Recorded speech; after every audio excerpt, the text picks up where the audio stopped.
For over a century, the Iceberg has been the primary villain in the Titanic disaster.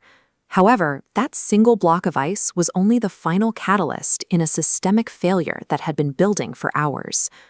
Look at the scale of this vessel.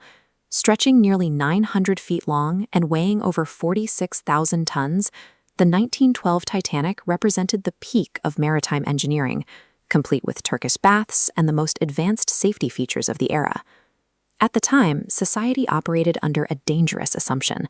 People believed that modern steel and steam had finally beaten the ocean. That supreme confidence created a pervasive sense of security among the crew and passengers alike. Long before the vessel ever reached the freezing waters of the North Atlantic, its fate was being shaped by invisible mistakes. Ignored radio warnings, leadership decisions, and specific design choices were quietly stacking up. This era of absolute overconfidence acted as a blindfold. It prevented the ship's designers and crew from recognizing its actual mechanical vulnerabilities until it was too late to compensate for them. Throughout the day of April 14th, nearby vessels transmitted multiple ice warnings to the Titanic. Yet the radio operators were so busy sending personal telegrams for wealthy passengers that several critical alerts never reached the bridge.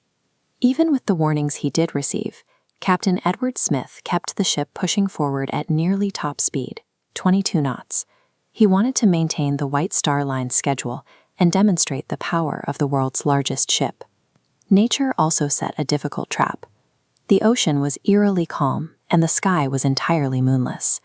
Without breaking waves to outline the edges of the ice, the freezing hazards were nearly impossible to see against the dark water. To make matters worse, the men stationed high up in the crow's nest were scanning that dark horizon with the naked eye. Their binoculars were locked in a cabinet, and the key was missing. Without radio warnings, breaking waves to mark the ice, or binoculars to extend their sight, the crew lost every early warning system they possessed. By the time they finally saw the ice, they had run out of room to turn. At 11:40 p.m., a lookout finally spotted the danger. The bridge immediately attempted an evasive maneuver, throwing the engines into reverse and cranking the wheel hard to port to swerve around the ice. This diagram shows the physics of that choice.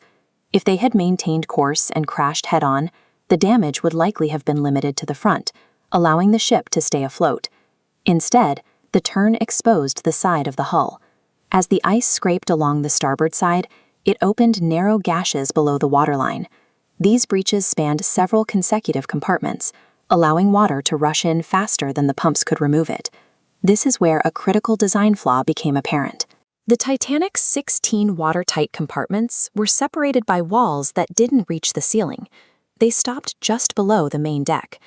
This created an overflowing bathtub effect. As the front of the ship filled, the bow pitched forward, pulling the tops of those walls below the waterline. The sea simply poured over the bulkheads into the next dry section. Because the internal walls stopped short of the ceiling, a side scrape that should have been a minor repair became a fatal structural failure. The ship was drowning from the inside. As the ship began to sink, a second crisis emerged. The Titanic carried more than 2,200 passengers and crew, but there were only 20 lifeboats on deck, enough to save just over half of those on board. The White Star Line followed British maritime regulations, but those laws were outdated. They calculated lifeboat requirements based on the physical size of the ship rather than the number of people it actually carried. Disbelief further compounded the tragedy. Many passengers refused to believe the ship was truly in danger, causing the first lifeboats to be lowered into the ocean with dozens of seats left empty. Hundreds of fatalities resulted from this combination of a legal loophole and a psychological refusal to accept the ship's vulnerability until it was too late. At 2:20 a.m., the Titanic slipped beneath the surface. Over 1,500 people were left in the freezing Atlantic, where survival was measured in minutes. The scale of the loss forced an immediate global rewrite of maritime safety laws. The disaster provided proof that the existing safety systems were inadequate for ships of this size. New mandates required lifeboats for every passenger, continuous radio monitoring, and the creation of international ice patrols to monitor the North Atlantic. Ultimately, the Titanic was lost to human overconfidence and flawed design. The iceberg was merely the element that brought those existing weaknesses to light. The disaster remains a reminder that even the greatest achievements of human engineering are vulnerable when basic caution is ignored.